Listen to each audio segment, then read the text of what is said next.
gukorera mu rushengero utazi umuhamagaro wawe cyangwa utazi ikintu Imana yateretse muri wowe kubw'umubiri wa Kristo nukuri birababaza kandi biraruhishanya cyane urumva rero senga urashaka gukorera Imana urafise iyo nyota senga ni giki kiri muri jewe ni giki kiri muri jewe ni hedon iri muri jewe donc ikintu cyose uzokora menye kugaruka kuri Kristo menye uriwe sivyo menye iskunane wiki hama maze gutahura churondera purpose Our tracks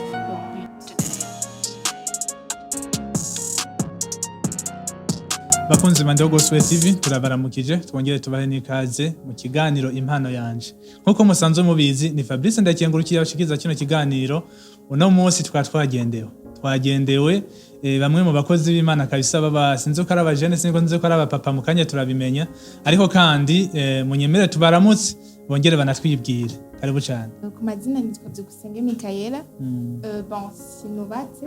d'achar umigeme hanyuma je suis une étudiante oui hanyuma kandi je suis entrepreneur je suis inspirée par le leadership je suis présidente fondatrice de deux il y a une association et un club le premier club c'est un club ijanye entraide sur le talent tukadukora ku bintu bijanye na film réalisation de films cyangwa théâtre c'est yitwa Étoile Burundi kwa hivyo tumashaka kugenda mbere visiter notre plateforme c'est channel YouTube ok hanyuma igira kabiri c'est une association de jeunes filles universitaires même des autres qui sont en dehors là on fait turagira ama épargne n'ama crédit ndetse n'ibindi bintu byo mu buzima busanzwe ama projet en général donc ce sont les deux associations dongoye kandi nk'abantu mu Kristo ndakunda Yesu yego karibu cyane Eloge nawe jewe ni Ishimwe Eloge Jean Anise cyane umujene ndi umusore sinzi ko nabivuga mu buzima busanzwe ndi mu informaticien design graphic design web design programmation un peu kandi nkaba ndi mu membre muri African Phonics African Phonics ni association ya art plastique wow yego okay bakunzi bande Gospel TV mwabumvise ndi kumwe n'abantu bakomeye ndi kumwe n'aba designer n'aba entrepreneur ubwo ari ibintu tugiye kuganira birakomeye cyane tugiye kuganira ku kintu cerekeye talent na don mu Kirundi ingabire n'impano mbega ivyo bintu ni gute umuntu abifise bitandukanye tubigenze gute ivyo nimwe tugiye kuganira muri uno mwanya tugiye kubana mu cyo kiganiro nyene nkuko twabivuze impano yanje ugiye kumenya vy'ukuri impano ufise ni yihe kugira ngo ejo bundi uzumenye ikintu ngendana niki bakunzi bande Gospel TV karibu cyane mwongeye munadukurikirana aho muri mugire commentaire je na j'aime na partage kugira ngo muze mubashe kubandanya mudukurikirana neza na neza duhere kwa Eloge doniki ingabire niki cyo kintu okay ingabire urumva ni kugabirwa donc ingabire ni ikintu umuntu avukana ni ikintu kiba gisanzwe kiri mu muntu konyene umuntu akivukanye konyene kimurimo niko navuga ko ingabire niko noyita yego ni ikintu kiba gisanzwe kiri mu muntu donc igihe cyo gukora kwacu kigeze cyo kintu kirakora niko no kwita ingabire okay reka tujino naho ingabire ni iki yego bon premièrement ingabire yonyene ingabire ni ikintu uhabwa comme c'est donné uba warahawe ico kintu tout simplement ikintu donc ingabire ni ikintu wahawe hama ico kintu wahawe uco gikoresha iki yego ingabire wambwiye yuko ikintu wahawe yego none ico kintu wahawe uco gikoresha iki donc iyo ngabire no wahawe ugikoresha ico ushaka donc ico wifuza cyose ugikoresha uko nyene kubera iyo hawe ikintu normalement iyo papa mpaye téléphone c'est pour moi donc si c'est pour moi cyangwa icyo nshaka ndashaka ama video ndashaka moi nuko ndagitahura okay twumvise yuko ingabire ari ikintu wahawe donc ukoresha icyo ushaka nuko mubisiguye hama mumbarire rero impano nayo imeze gute nirihe tandukaniro impano nayo tuyivuge gute batuhere femme d'abord impano ego byose bijyanye n'isynonyme donné ngo impano guhabwa ni ikintu cyose uba warahawe mugabo je veux essayer d'expliquer les deux côtés uko je ndabitahura sivyo uko nkagerageza kugenda kuri kimwe mpamvu sanga ni cyanje donc quoi impano n'ingabirano byose ubu bifise nibyo wahawe sivyo byose babiri muri wewe byose bari muri wewe ni ikintu warahawe mugabo ingabirano comme on l'a dit le don donc c'est quelque chose que tu as mais avec ce chose là tu as le droit yo gikoresha ikintu gifasha société en fait en général gufasha abo muba muri kumwe mugabo ingabirano le talent ni ikintu uba ufise nawe muri wewe travail impano ni ikintu ufise muri wewe ushobora kwimprovinga kandi ikakuzanira ikintu le gain ou bien l'intérêt no musi ndumva hagiye kuba show nawe eroje uko je ndabitahura duhere mu rushengero mu nzu y'Imana mu nzu y'Imana sinza kuvuga cyane ku mpano nza kuvuga ku ngabire mu rushengero mu rushengero zihari kugira ngo zifashe abari mu rushengero zifashe abari mu nzu y'Imana sivyo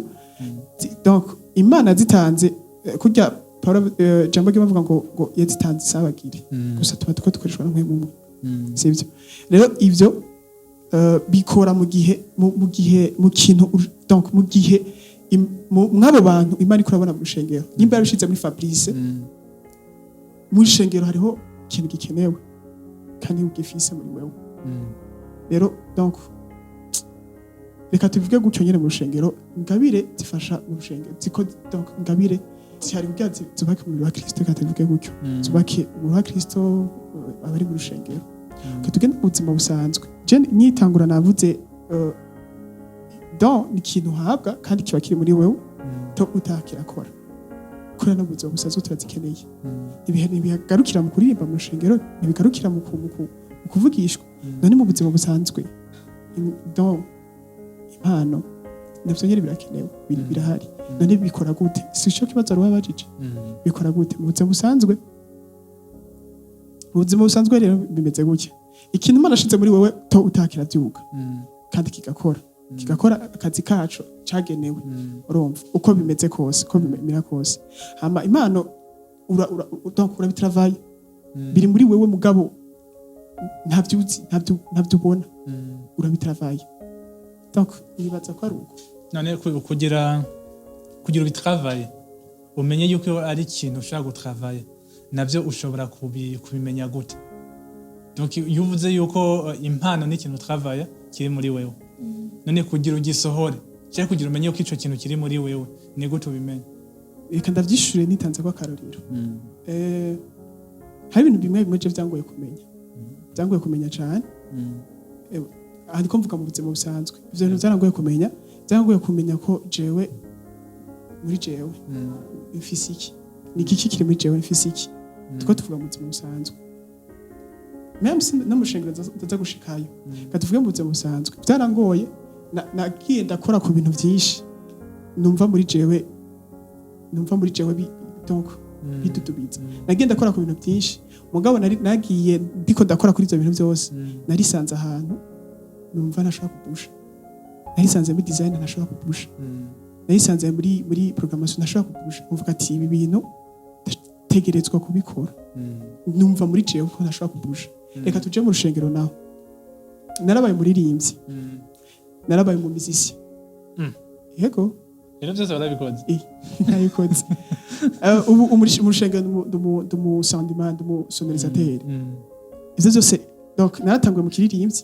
kubera nabona ko mishengero nivyo bakora kandi nivyo bintu mego biroroshe kwinjiramwo facilement narabaye muririmbyi kandi ndabikorana umwete wanje ndabitravaya ndagenda muri ETS nkuko abandi babigira ngaho bije muri byo tumenyereye ndagenda muri ETS ndabikora amatravail bansaba amabdomino kwiruka ibiki byose ndabikora ndebaka ko twajana yasirkewe ari igihe twahurirayo hari ibihe twajana mbere harabaho n'ibihe hari abandi bansangayo maze kwegera imbere gato kuri nivo nkanabafasha nkuko nanje bamfashije urumva rero nabaye muririmbyi muga nkumva ibyo bintu ntibipasa kandi vraiment no muri eglise bakambwiye ati turaguhaye no mugwi comme si we travaille kandi ikintu ukora gikora abantu barakibona ukora gikora kandi kugikunda reka tuguhe umugwi uwo mugwi baguha korali ni bamaye korali abantu bose bariko bararukita muri korali abantu bose basavye kuja muri korali narabigisha bamaze gupasa 3 mois imbere yanje kwerenge cyanje diko ndayigisha abasporo tugakora amareso ya mbere tugakora ivyo byose narabikora muga nkumva ari hano ariko ndatusha ndakeneye imashini voilà urumva hama ndava muri ivyo ava yuko ntangura kuririmba nyine narize na acoustique navuze acoustique uribuka ko nigeze kuza no muhira wowe uranyigisha piano ivyo byose ndabicako mugabo nkumva mego ibyo niko birapasa rero umunsi umwe fata decision kati reka nje muri sonorisation aho ndabe sanga rero sonorisation rero kandi cyane nekane bishika n'ubu donc kuva muri 2019 je crois 2019 niho natangura sonorisation gushika n'ubu kandi jewe ninjiye mu kintu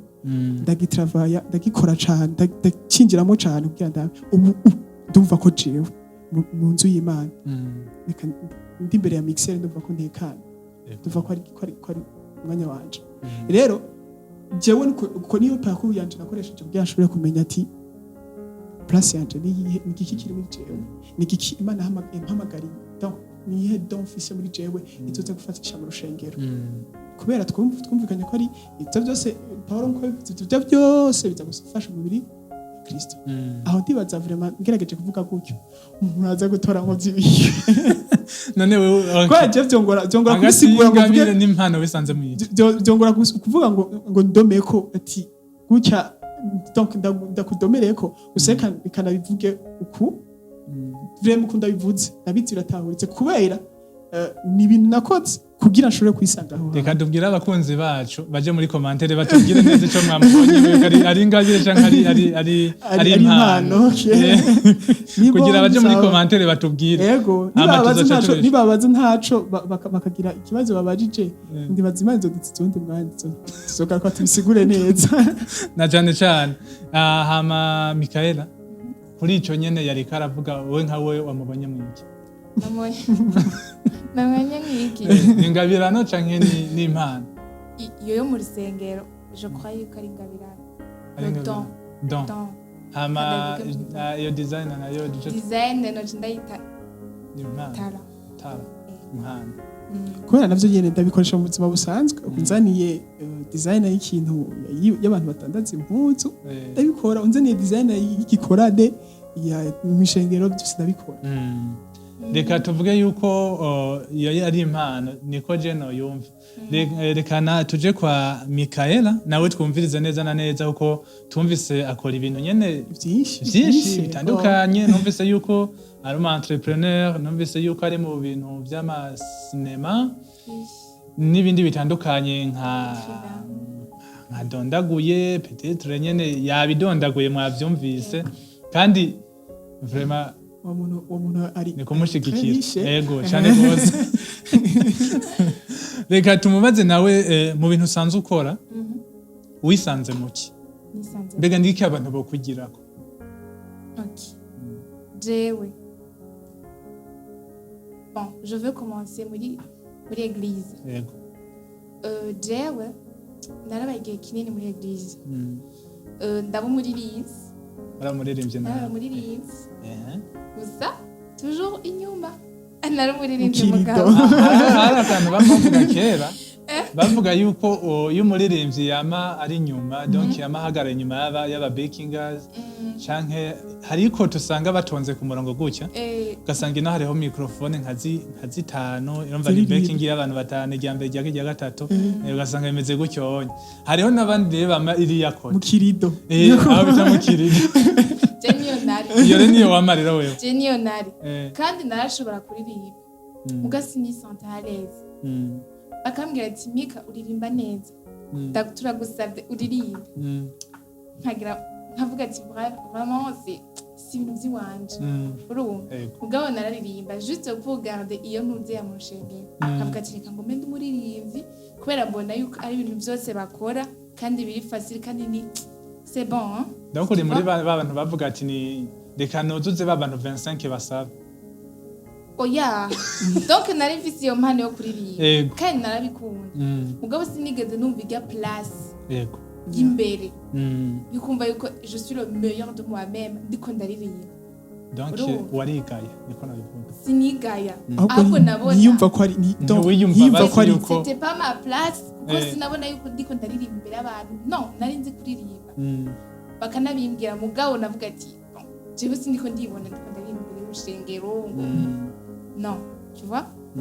mugabo un jour nararavye ibintu ndabona ibintu kenshi ibintu usanga abantu bakora mu rushengero yego la plupart y'abantu usanga abaririmbyi abandi ari abakozi b'Imana abandi ugasanga barakubura abandi ugasanga mixeur comme lui donc hari ibintu byinshi mu rushengero mugabo jewe hari ikintu nahishuriwe sinzi niba yuko nahishuriwe mugabo hari ikintu nabonye domaine peut-être jeyo mbere ni ibikorwa vyo mw'ibanga ibikorwa vyo mw'ibanga ukuntu bikora ni gute il y a une façon yo kuvuga ubutumwa utari imbere uko uravuga ubutumwa yo kuvuga ubutumwa utari imbere yo kuvuga ubutumwa donc utari imbere y'abantu eko igute rero dusigure iyo byatumenye okay narigeze kuba mu mugwi uvuga ubutumwa bwasho par exemple narabibayemo nk'umwaka bagiye abantu bagenda kuvuga ubutumwa mu gasho canke mu mahopito kandi biragoye basha kubwira ubutumwa umuntu ashonje canke umuntu ati narimwe afise cyo gufungura afise problème financière ni ikintu ca mbere kigoye donc en tant que moi ndiyumvira ati none ni gute umuntu yokorera Imana canke yovuga ubutumwa mu yindi manière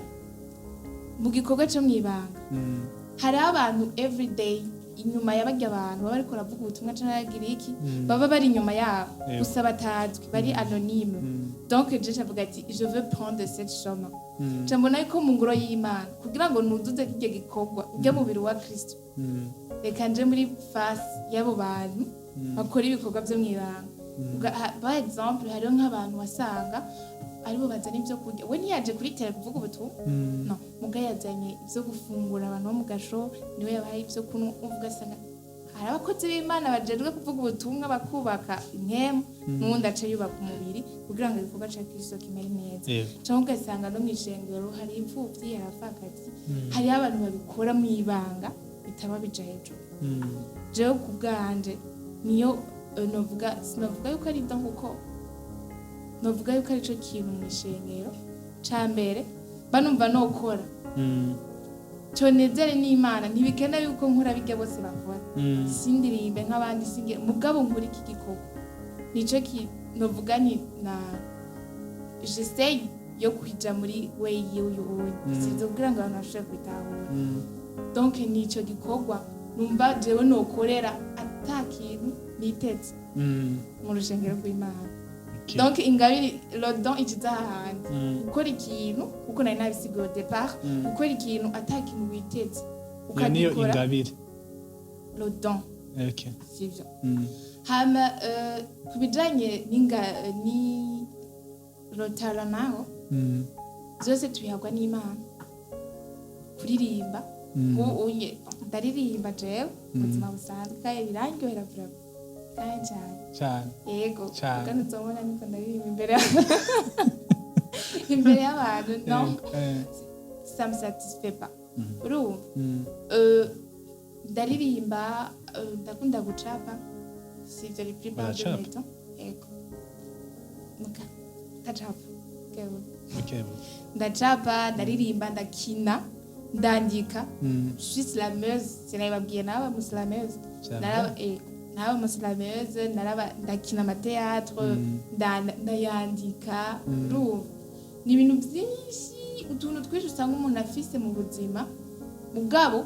bitaja mu rushengero ariko yabihawe n'iki n'Imana kugira ngo rero nitore canje mu kintu kimwe okay none ya Imana yanje ko yampaye yangabire yo kumva yuko nokorera Imana muri anonymane genre wikora bige bikorwa byo mwibanga ni gute ibyo bikorwa byo mwibanga no bikora nkoresheje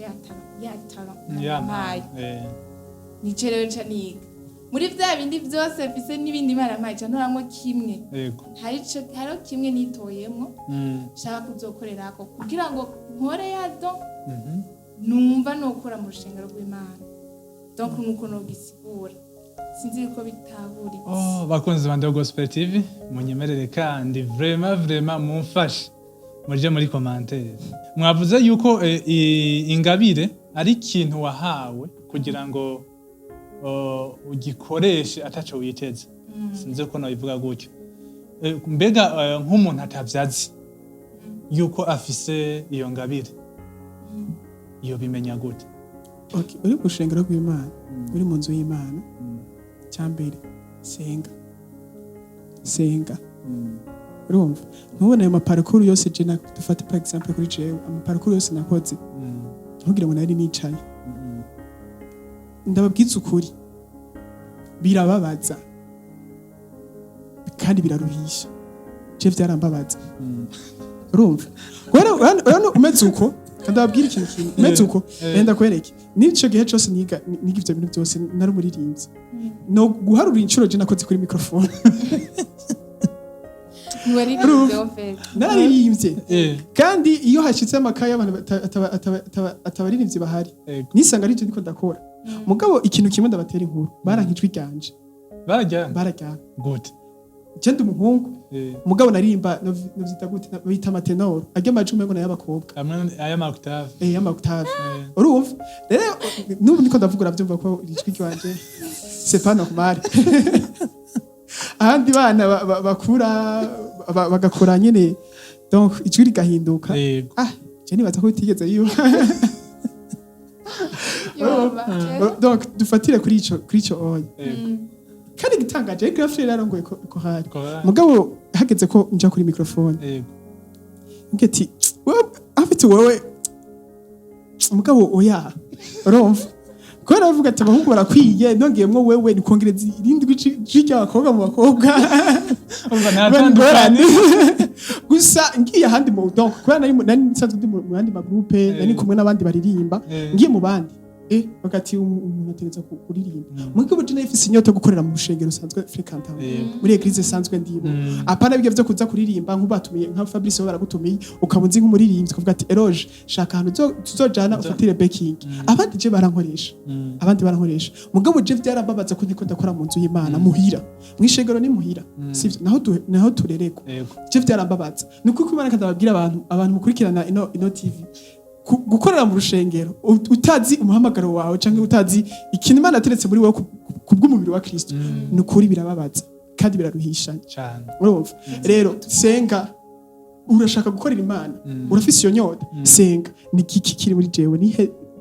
ni giki kiri muri jewe ni don iri muri jewe shaka kuca gukorera mu rushengero rw'Imana ni giki mwe murashaka guca mu kugira ngo kore akiza imitima y'abantu canke afashe imitima y'abantu ivyo je vyarangoye narasenze ndakora amaparcours ndasenga ku buryo aho mpamuyira mwishuri ati burya ikibanza cawe nico hari abantu birindira voix audible ati ijwi rirambwiye uko ikibanza nico wawe ya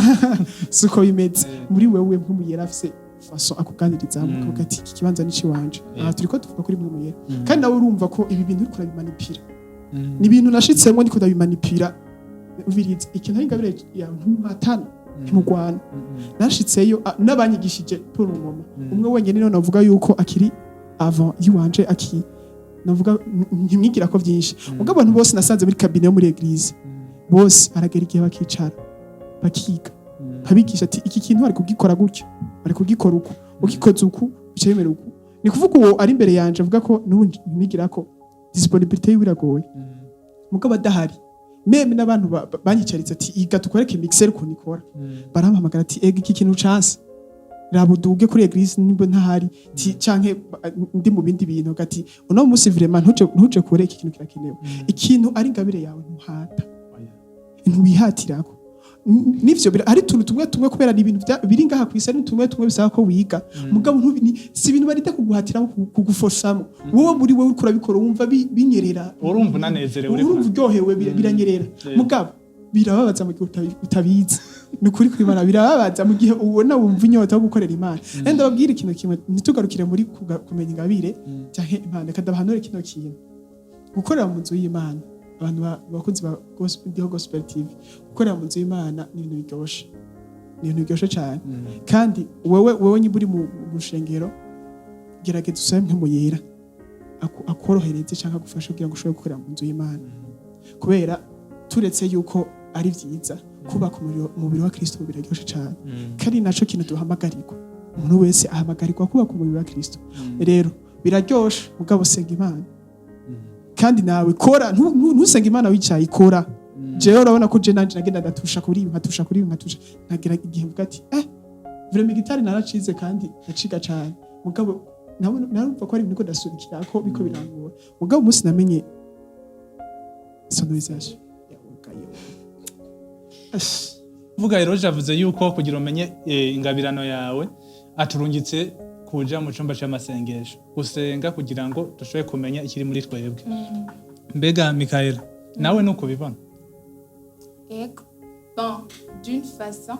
kubera tujye mu buzima busanzwe tukatu mixed sivyo yavuze yuko tutaza kuja mu ahantu ho gusenga cyo nico kandi ni basique novuga ati nico kintu cambe kitaza gutangura bugabo giye mu buzima busanzwe naho hari umuntu ashaka kumva ati jewe gusenga vraiment ndabikunda mugabo birangora sivyo ugasanga biramugora kugira ijya contact n'Imana kandi mumenye yuko Imana ivuga kwisi kandi isuku niganiriza umuntu wari we wese abantu bose kugira ngo amenye aganire n'Imana aje kumata mugabo bien sûr c'est comme ça nuko nyene donc giye mu buzima busanzwe hari ico nigeze kwiga turashaka kuvuga les études qu'on a faites ouais ukuvyumva voilà donc hari ahantu muri psychologie bavuga ce qu'on appelle la motivation c'est tugiye kuri motivation ni chapitre ivuga ibintu byinshi uko umuntu yagisa selon motivation abafise sivyo donc jewe par exemple ukuntu byagenze kugira ngo ushobore kwitora exactly ahantu nkwiye kuja nuko muri ibyo bintu je me sentais yuko je peux donner le meilleur de moi-même sinzi yuko mu bitahura akaje mu ndakunda kugakoresha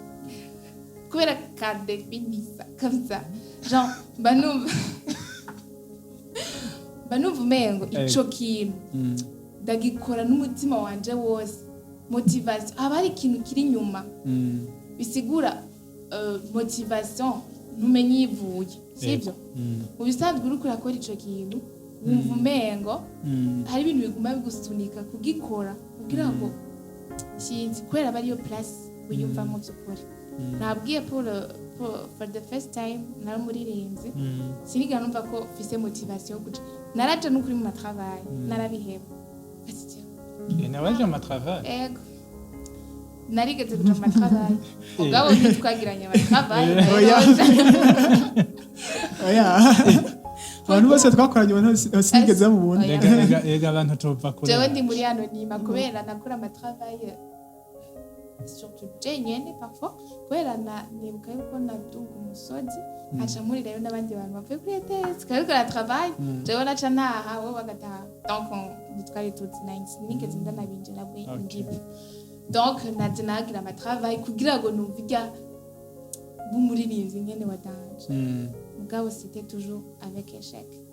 bon kuri wowe ndiko ndagerageza ntiyabaye échec ahubwo ntiwumva yuko uri yareze kugira ngo En fait, sinashaka kuba si cyo kintu nashaka kubamo. umuntu avuga yuko wari ukirondera icyo we wifuza kuba. Sinzi ko nivuga gutyo. Sinari kirondera. Narise byinshi. Urumva? Donc wari usigaje gucagura. Umva ari shwari ariko avuga ati Naiko ndaminimiza ati mbega ikigute. Ikikumenga ntigifata. Basha nabwiye muri Islam jewe l'Islam irimo n'ibintu byo kuririmba gatoya ibyo mugabo c'est un peu différent. Muri Islam jewe ndibuka yuko ndava ku ishuri. Motivation nari mfise nava ku ishuri nkaca ngenda Islam yaba 18h nkarindira basote 13h nkaca ndindira 18h 19h nataha ma 20h uvuye muri Islam sivyo. Aho sinariko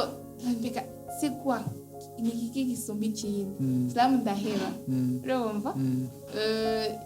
ibyo kuririmba ndaheba mbwa hari ikintu toujours chama kitu umva hari hasigaye umva wakuyemo Islam ukoramo no kuririmba haro n'ibindi nzokura anonyma hasigaye kuba anonyme byonyine byarisigaye umva ndi muri anonyma gusa ikintu cyo mwomenye l'entrepreneuriat tegaza kumama iyo numvise igeze ku rundi rwego nanje ni kuntumira yuko nanje arico noza kwapuya n'ivyashoboka ni muri anonyma iyo nyene mugabo inoda kugira ngo building wa Kristo cyane kandi bizogenda neza yego bakunzi bande Gospel TV ku bantu bafise izo ngabire reka tuje mu mashengero na tuje mu rushengero hari umuntu usanga mu rushengero afise ingabire yego ndavuga nko muririmbyi mu muvuga butumwa usanga afise iyo ngabire ariko ntavyazi mugabo nko mu rushengero akabona yuko uwo mwana afise iyo ngabirana nuruhe ruhara nk'abakozi b'Imana canke nk'abanyeshengero bari bakwiye gukora kuri izo ngabirana zo mu rushengero. Ashobora tugize ba pastori karabaye rero ndabatugize abungere b'intama ubu rero Michael oui kirishubutse j'aime toujours parler yuko muga ibintu de ma manière nivyo tuba dukeneye ubundi uko ndavyumva twese niko dukoresha manière yacu nta mo expert non c'est juste uko mba ndabitahura sivyo donc uko wajeje kuvuga yuko gute sivyo avec nizo mana abantu baba bafise uko ndashaka kuzi nkubo nk'akaruri uri nko mu rushengero nawe bakubwira ati ubonye naho uhagaze bashobora kuvuga ati na ndiko ndaraba Rodrigue vraiment arafise impano cyane ndiko ndaraba Esther Budo uyu muntu vraiment yaba nka pastor yawe ko abibona yakwe kugira kanakoze kuri yo nakaronda gutaye okay cyambere coco uwo mwana en soi abakwiye kwitahura est-ce que ni yahe mwana ufise ni yahe don fise ni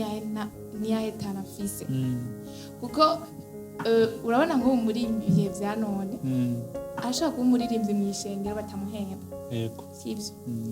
akaba umuririmbyi mw'ishengero batamuhemba atakintu na kimwe nta déplacement nk'ishengero je ndimwo vraiment ni igikorwa c'Imana kandi ni vyiza cane urava mu cara mu gataha nta kibazo urumva ni igikorwa c'Imana sivyo muguka tuja hadi ukacusanga iyo mpano yawe ufise ahubwo déplacement ni okay ugasanga urayite namwe muravyumva donc iyo mpano ikaba ari kuvyarira za déplacement twa tuntu twose uba wifuza donc jewe kuri iyo side murandavyiyumvira ko bikansiga muga ce que je peux dire ni giki manza umenye d'abord est-ce que ni yahe mpano fils ni yahe tana fils ni yahe ton fils kugira ngo bishobore kuzuzanya kuko ntushobora kuba umuririmbyi mu rushengero wongera uja kuba umuririmbyi acisha amahera niko ndavyumva donc ushatse kuvuga aho umuririmbyi mu rushengero donc aririmba mu rushengero nk'akarwa dimanche mu gatondo kamusanga mu rushengero saa 3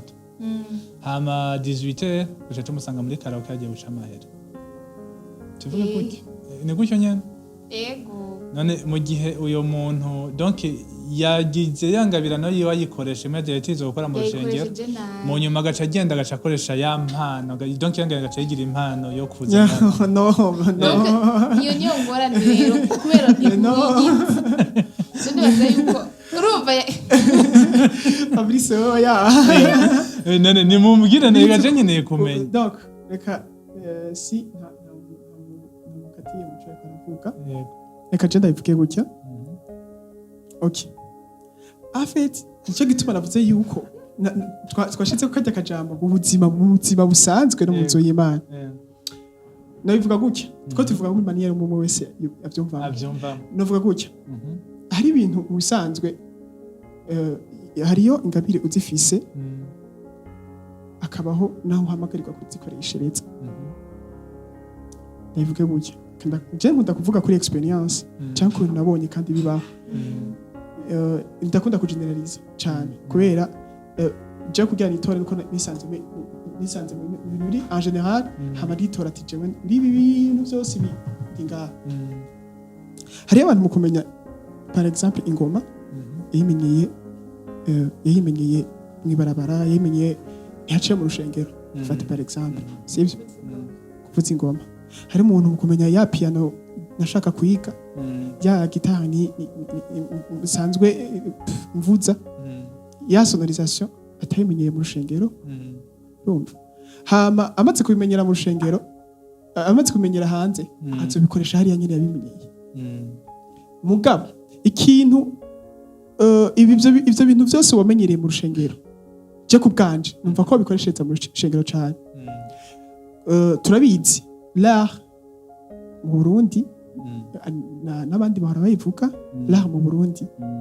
nukuri ko Imana ushaka kwizera ko yo kubesha turabizi twese l'art que ça soit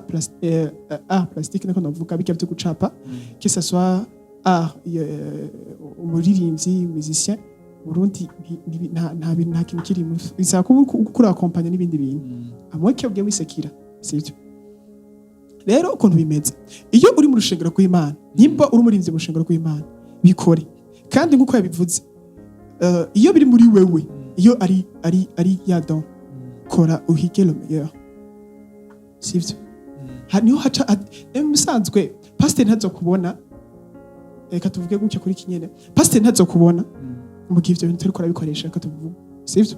ntazomenya ngo naka Fabrice we waje mu rushengero kicara ntazomenya wewe ko ushoboye iki niwaje muri chorale ukaja mu kirido ukaja mu kirido sivyo ntibazomenya ngo naka afise iki mugabo kora kubera je ntibari kumpamagara abo bandi bantu bari kumpamagara ngo je kubafasha backing batambonye ko ivyo bintu bishoboye yego kibazo est-ce que gaho onye abari yadon ukeneye gukoresha mu rusengero ubushaka kwerekana afite ibisanzwe ukuntu bimeze ushaka gutanga ya version okay ukuntu bimeze bino bintu sivyo kada ndabivuga gutya tugiye mu rushengero turi mu rushengero rw'Imana biri donc hari ibintu tuza gusanga mu buzima busanzwe tuza gutegetswe kubikoresha mu bisanzwe kadabereye hari ibintu tubifise mu buzima busanzwe dukoresha mu buzima busanzwe nkuko bivuze urashobora gukora ikintu ukaganya l'argent kagaruka nk'umuwana nima kagaruka mu rushengero gukora sivyo hariho abantu donc dufate aba videographe je mu buzima busanzwe na video ndayikora sivyo na photographe ndayikora ndashobora kuja gufotora mu mariage hama no mu rushengero bampamagaye ndaca gufotora urumva rero je mpora nkora gutya umaze kumenya sonorisation nkora gutya niyo ihangiro nihaye niwe wampamagara kuja gusomeriza mu rushengero nutavyumvira ko mifana ntanzo gusaba nutiyumvira ko mpemba ntavyo nzo gusaba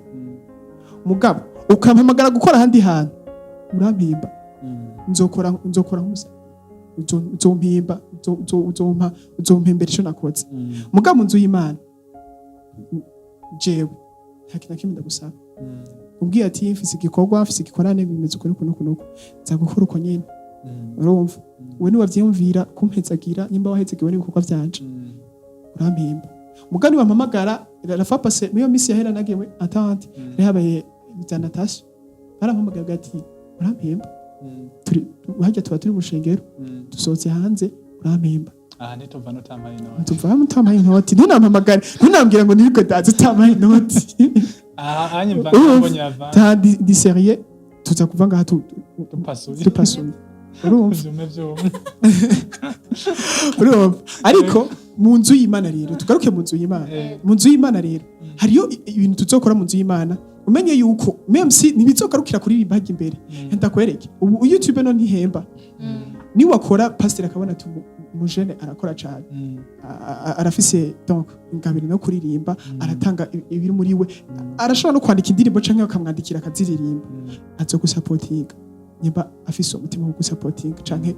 donc abihamagariwe azo gusupportinga uruhara gushengero kuba nyempano no kuba supportinga kubigisha ijambo ry'Imana rivuga n'ikibanza cawo mu jambo ry'Imana abo bantu sivyo hama no kuba supportinga nimba iki kintu ariko agikorera mu ishengero nimba afise indirimbo uburyo buhari supporting umuntu aje gukora hama ivyo bintu bizomuzanira umusaruro kanaka utari mu rushengero rw'Imana atari kuganya imitima gusa sivyo ubwo niko ruhara gushengero kuri abo bantu niho ishengero ryabafasha mugabo ndashobora gusurinya kano kantu ishengero nishobora kugufasha nawe utakoze rero javuze yuko nyimba ukeneye yuko urushengero rukubona ni uko uhaguruka nawe ugakora ukanasenga kandi ukanasenga karibu cyane Dès qu'on a chaque fois c'est quoi en fait nagarutse question des paroles pour avuga ati mbega niki isengero cyangwa abakozi b'Imana bakora muri abo bana bafise ingabirano ce que j'ai déjà ibyo namaze kubona en fait hariho ingabirano zimwe ugasanga umwana arafite iyo ngabirano mu ishengero sibyo kandi abona yuko muri iryo shengero ntibishoboka ushaka kurangura iyo ngabirano ufise ukajya usanga avuga ati jewe kugira ngo iki kintu kizokunde kiduha kite ishengero mugabo siko byari bikwiye kumera akita kubera iki kubera bamuha impression iminsi yose mu ishengero iki kintu ça n'existe pas ntibikunda mu gihe ukizanye ngaho uzobuzanye ibyaho uzobuzanye ibiki sibyo alors que c'est faux je uko fata ibintu byose umuntu aba yahawe n'Imana ikintu cyose twahawe kuri inosi twagihawe apana muri manière négative ahubwo muri manière positive ikintu cyose ingabirano yose umuntu aba afise arashobora kuyikora kandi akakora iby'Imana igomba kandi ikamwungukira kandi ari mu ishengero sibyo donc le problème c'est quoi nabo ba pasteur cyangwa ababyeyi bacu ugasanga umwana afise ingabirano yo gutamba sibyo gutamba hari amashengero amwamwe udasanga yemera gutamba sibyo ubwo barabikunda ugira umwevitigasi ukamuhisi azuca agenda byiza no saba yuko simaka exagere no mugabo ukerekana yuko muri uko gutamba kwiba ashaka kubitambira Imana ikayihimbara nk'uko Dawidi yabigize sibyo donc nta kintu na kimwe nimba ari gucapa nimba ari kuririmba sibyo ni ikintu ushobora gukora ukagikorera Imana neza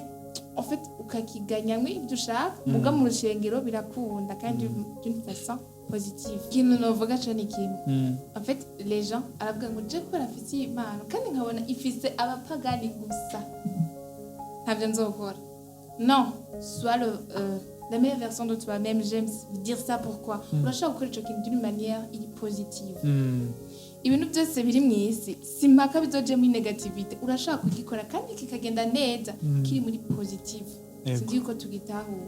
nimbura umukristo ukaba ufise Imana ukabona ifise abantu b'abapagani gusa ne te limite pas donc gikore ube wenyene umukristo yagikoze kandi uzogikora neza kandi Imana izovuga ati cya kintu namuhaye yaragikoresheje iki kiganiro impano yanje gitekeyemo byinshi cyane kandi ni kugira ngo dusambure umwe wese amenye iciwe icyo ategerezwa gutanga n'ikiri muri kugira ngo kibashe kumuzanira bya byiza yifuza ndetse kibashe no gukorera ingoro y'Imana munyemere hura kano kanya gatoya eloge ugice ubwiye abakunzi bacu ugire n'icyo ubwiye na Gospel TV ikintu abwira abakunzi ba televiziyo Gospel TV cyambere tubanze dukorera agafaranga ntitwinyegeze munsi y'ijambo ry'Imana gusa okay kubera ibi tuko turakorera ko ntabwo byavuye mu ijuru bikoroka byasabye amafaranga sivyo ni microphone iyi ntivyizanye uko nyene bagire share j'aime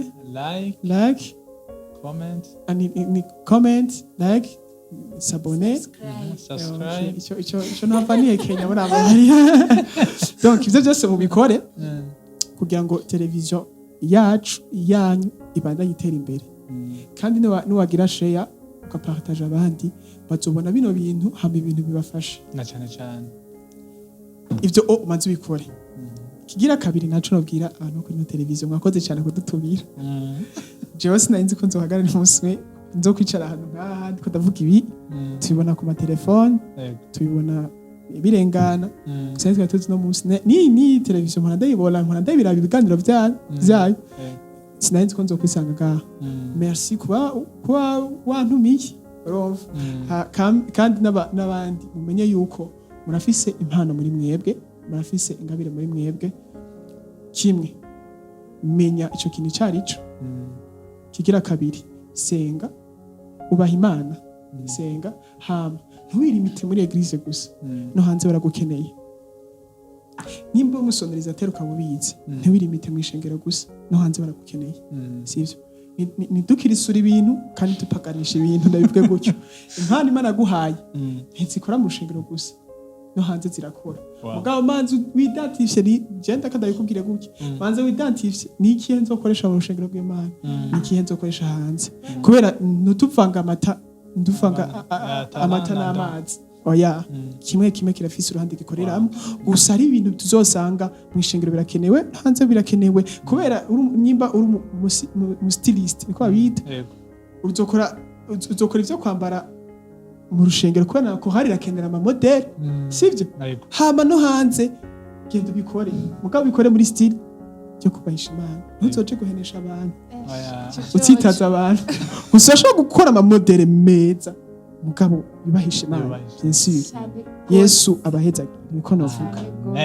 reka twumvize Mikaela nawe agira icyo abwiye abadukurikirana aribo bakunzi bacu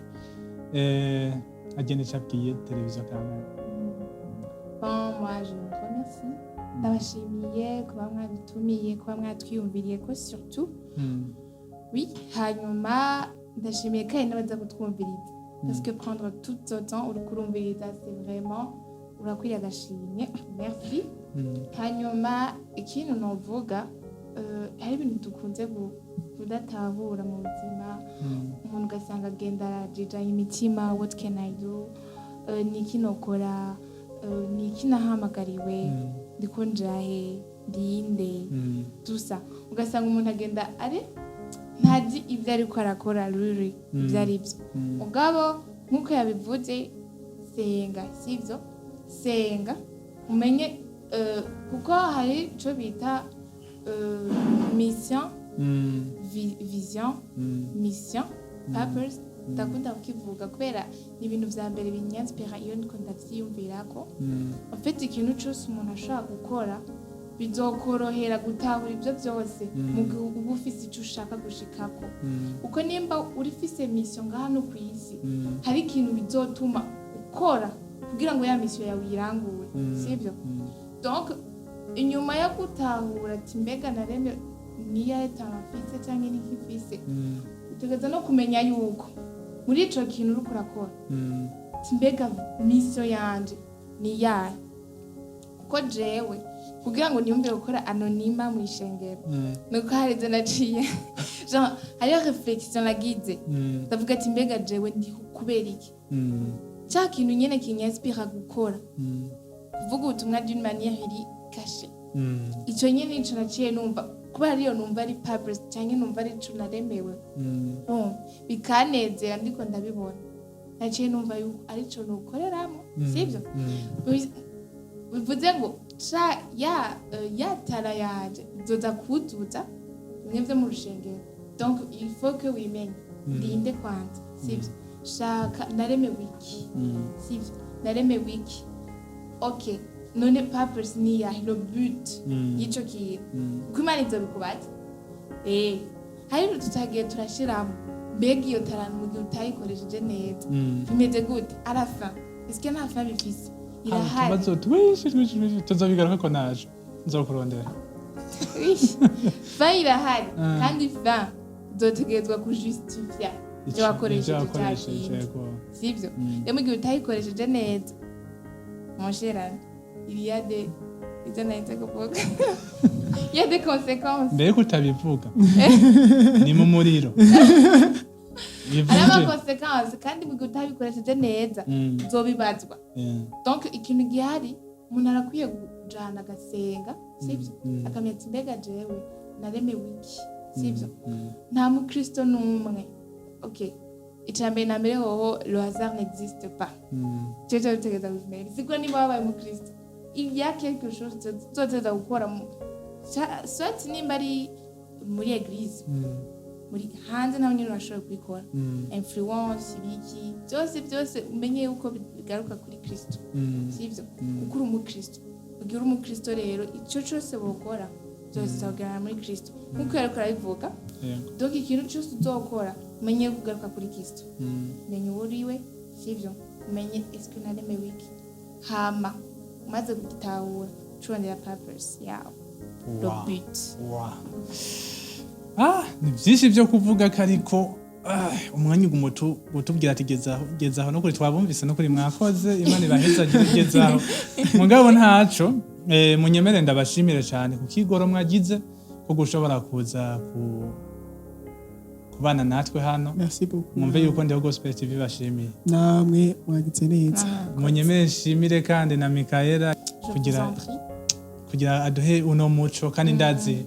abakunzi bacu abarundi ndetse n'abari hanze turabizi ntidukurikirwa n'abarundi gusa barafashijwe cyane umwese aramenya icyo afise ndabyizera kandi nabo bakozi b'Imana ndazi nabo nyine bagize icyo bize ndibaza yuko umuntu azokurikirana kino kiganiro azobona icyo ashitseko munyemere rero nshimire abakunzi bacu bandiho Gospel TV shimire abatwe ko turakora ikiganiro Mikaela Eloge mwumve ko ndabashimiye cyane Imana ibampezagirire ndibaza tuzongera duhura ikindi gihe mu kindi kiganiro peut-être turashobora kuba araba canke abandi mugihe cyo nizera cyo hazoguma habashanjima buri munsi Imana ibampezagirire cyane ciao ciao mwenagira ndayose yuko ari Fabrice ndakengukiye yari karaba kino kiganiro mwarahezagiye cyane.